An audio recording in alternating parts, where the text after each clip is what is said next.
Let's just talk about this week, right? Donald Trump had an absolute love fest with Republican leaders who seem to have forgotten or at least dismissed January 6th. If you remember, after that date, many Republicans openly criticized him, wanted him to go away. I'm looking at you, Mitch McConnell, and Lindsey Graham. But now Donald Trump is back. And he is not just the nominee. He is the party. Can we just start with, let's just talk about that Donald Trump circle of life since Jan 6th and to this week. What's your take? Well, as someone who talks a lot to business leaders and financial leaders, what I find just stunning is that after saying they would never deal with Donald Trump again, behind the scenes, it's not just the upfront public stuff in Washington, it's about the behind-the-scenes schmoozing you're seeing right now from Wall Street reaching out to Trump. And I was in Asia last week, and again, you can see Asian leaders as well beginning to pivot and adjust themselves to a world where Trump comes back in November. But is that because you think people, business leaders, for example, are excited to have him back, or they're just bracing themselves and they know they've got a decent chance he's going to be the guy, and they don't want to be on his enemy list? I feel like business leaders are making, they're trying to make a compromise at this time, or trying to figure out where to place their bets. I don't know if on CNBC today, Andrew Ross Sorkin, my colleague, he had spoken to a lot of the people who were in the meeting that Jillian just referenced. At the Business Roundtable who came out and told Andrew he sounded crazy, he was rambling, this was going to, we're going to get more of the same. He wants to cut the corporate tax rate from 21% to 20%. Of course. And when many of these companies do not pay tax. But hold on, even before the corporate tax cut during the Trump administration, none of them asked for 21%. 28% was their goal. He's going, I'm going to go even lower, and deregulation. So there's a world in which I think one of the things Andrew said was some of these people were inclined to support him because they're thinking about their pocketbooks more than they're thinking about abortion rights, more than they're thinking about welfare for the country, more than they're thinking about democracy, which is not a surprise. But even they were disturbed by the Trump that they just met. But and so Hayes is jumping out of his seat right the now. problem that I have with that, Andrew's reporting is so good, but the fact that they are telling him this, not coming out and saying it, coming out on camera and saying, you know what, we just saw the former president, and we have a lot of concerns, actually. The fact that they're saying it quietly, making these moves behind closed doors, not being out front with it, I think that is as cowardly as the Republicans in Congress who are willing to stand next to him in order to win, make sure that they're on his good side should he win. Okay, but this is what's crazy about that to me, that these CEOs, who in theory should be among the most informed people in this country, right? They have thousands and thousands of employees. They run multi-billion-dollar businesses. And somehow they were surprised that Donald Trump made no sense, was meandering, and seemed to be lost. How on earth could they not know that? All you have to do is watch him speak. His degradation is so, because you thought he was at the bottom before, right? You thought there was no lower that he could possibly go than where he's been. And when you watch his speeches, I'm surprised when I watch his speeches because he's always been a rambler. But now he's dug, I thought he was at a concrete floor. He's in China. He's completely gone through the other side, and he looks terrible. It's but he's up against this whole wall of chatter about Biden looking terrible and Biden rambling as well. And so I think what's happening is a lot of people are screening out and saying, well, they're both sounding really old. And so we will look at the questions of policies. And, And the other thing is that he's been such a bully.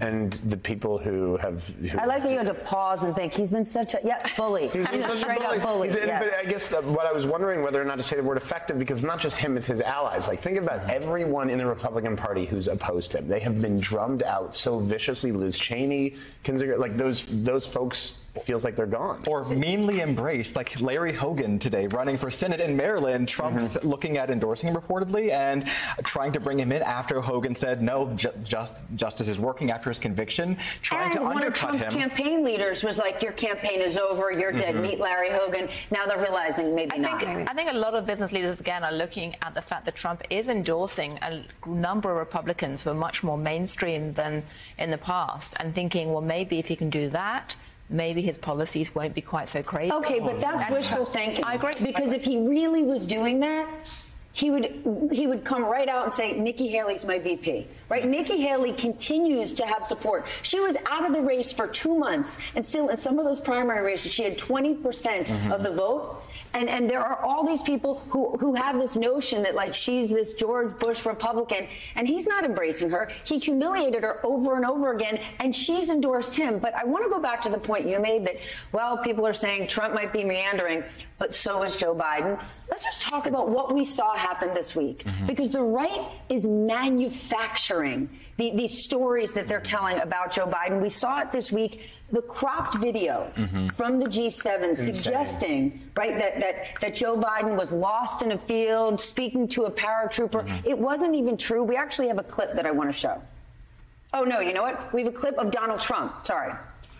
So they were claiming talking about lost and meandering. Correct. Me. There you go. Me meandering. Yeah. So they made up the fact that Joe Biden was lost at the G7, meandering through a field. It wasn't true.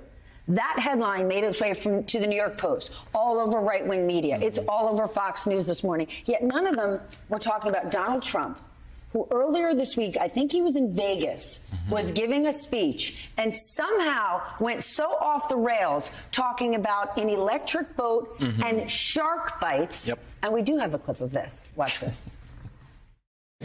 I say, what would happen if the boat sank from its weight and you're in the boat and you have this tremendously powerful battery and the battery's now underwater and there's a shark that's approximately 10 yards over there. By the way, a lot of shark attacks lately. Do you notice that? A lot of shark. I watched some guys justifying it today. Well, they weren't really that angry. They bit off the young lady's leg because of the fact that they were not hungry, but they misunderstood who she was. Like, for real, what in the holy hell is he saying? That was unedited, Donald Trump. Yet we keep hearing that Joe Biden, he's feeble. What? Well, you see, sharks have an electrocurrent sense. I mean, no, absolutely not. That's not what he was talking about. Alex? Someone saying that? I mean, like, it sounds like he's high.